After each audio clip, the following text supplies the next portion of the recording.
Sir, there's zombies everywhere. I exhausted all my ammunition. There's just too many of them. My God, it's worse than I thought.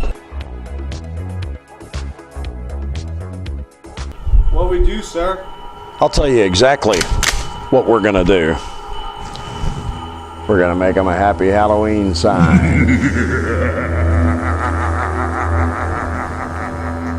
Hey y'all, Reaganite71 here. Today we're gonna do another Halloween scroll saw project courtesy of Steve Good over at scrollsawworkshop.blogspot.com and his YouTube channel. This one is more of a Halloween plaque. Let me show it to you here. As you can see, it's got bats, it says Happy Halloween, and it's got a base that this will sit on so that you can actually put it on a mantle or maybe a candy table that you have by your front door. So let's get to it. Now I've gone ahead and milled down the cedar wood that I'm going to use for this project. It's 1/2-inch cedar. I had a bunch of old dog-eared cedar fence pickets left over, and kind of like this one right here. And what I've done is I have actually milled on the table saw to get one edge nice and flat so that it'll sit flat on the lower piece. And the other thing that I'm doing here is I'm going to mark off for the pattern on the wood so that it's more manageable on the scroll saw. Now the next thing I did was go ahead and take my lower piece pattern and set it up on the table saw. Got the rip fence set, and I'm going to take the board and mill it down for my two long sides, and then the only thing I'll have left to do is cut off the ends and put the curves in on the scroll saw. Now having cut out the basic dimensions for the lower base plate, really all I got to do now is just sand it down and sand some curves in the thing, and we're good to go. So I think I'll just do that.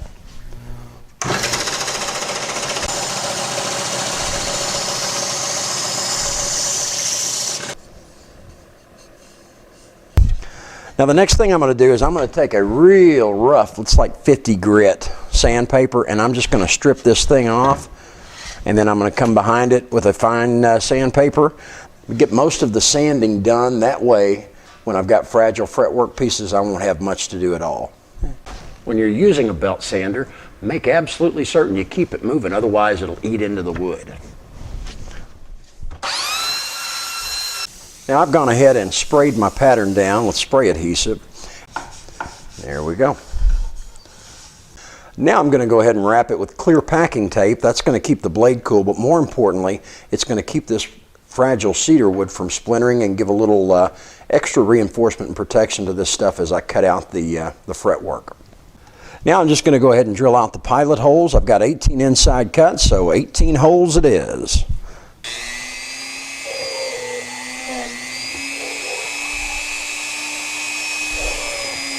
This project has got a lot of detail to it. It has the look, if you download the project, you'll see this, of a dripping candle or maybe even dripping, Halloween blood on it. Because of that, I'm going to go with a super small spiral blade. A normal spiral blade is like a 2.0. This is even smaller than that. That way I can put the real fine drippy details into the silhouette here. And in case you didn't see my other Halloween video, when you use a spiral, run your thumb along the blade. If it's real smooth, then it's upside down. You got to flip it over. You want to feel some friction, some roughness. I got it right, and that's how it'll go into the machine here. Now that it's in, we can begin.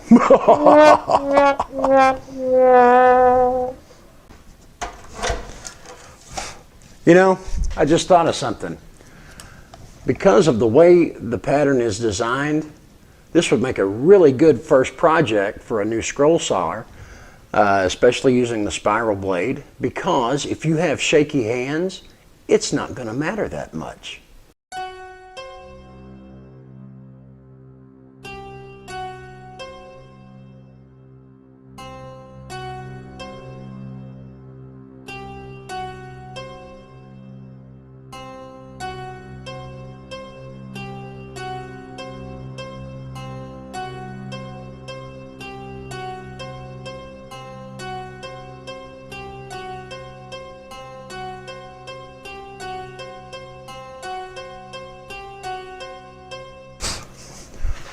That did not take long at all.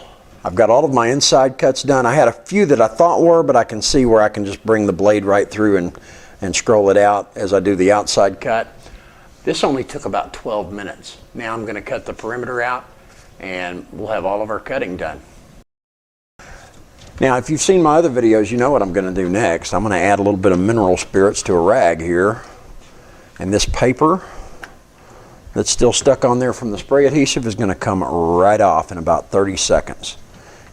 Now, for the remaining sawdust that's inside of all the inside cuts from the spiral, I'm just going to use an air compressor and get it right out. There are so many fragile little spots, especially the tail and the bat wings and all of that, that it would be so easy to over vibrate this thing with the sander and break it. So I'm going to hold a lot of pressure off, and I'm just going to give it a quick once over, and then I'm going to flip it over and do that same thing to the back side.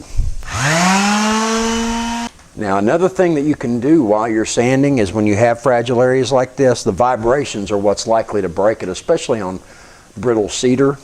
Take your fingers and just lightly lay over, just to kind of act as a damper in areas like that.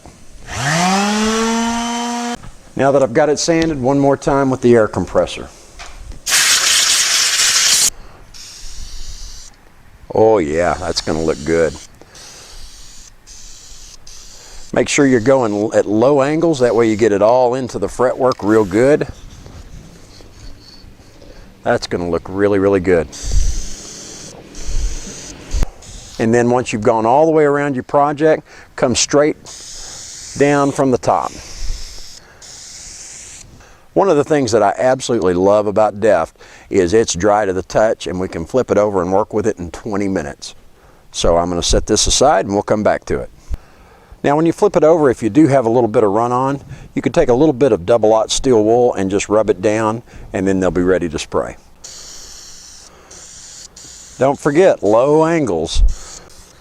And then once you got all the angles, top down. Nice and steady across, all the way back and forth. And there you have it. Well, it's had plenty of time now to dry, and what I'm going to do is I'm going to go ahead and glue this up to the base, and all I'm going to use is something called Aleene's tacky glue. You can get this in the craft department over at China Mart. It's really neat stuff. Now, it goes on white, but the neat thing about this is when you spread it out and it dries, it'll be absolutely clear, and it's ideal for fretwork projects. I just put me a bead on there, and then I just take it and mash it out like this, and I'll show you here. Once this dries, I'll give you another shot here so that you can see. You won't even be able to see the glue at all. And the wonderful thing about this stuff is you can do all of your finishing, get all of that done, and then do your glue up. I wouldn't use it on critical parts that carry a lot of weight, but for stuff like this, it's just fine. Now I'm just gonna even this bad boy out here, on here. Press it down, and we can put a little clamp on the edges here, and we'll be good to go. Now, if you'd like to see more on finishing fretwork, I've got a full-length video available on that, and I'll put the link right here. And of course, you can always visit the blog at reaganite71.blogspot.com. I really appreciate you watching, and we'll see you next time. That's real nice, Clark. Real nice.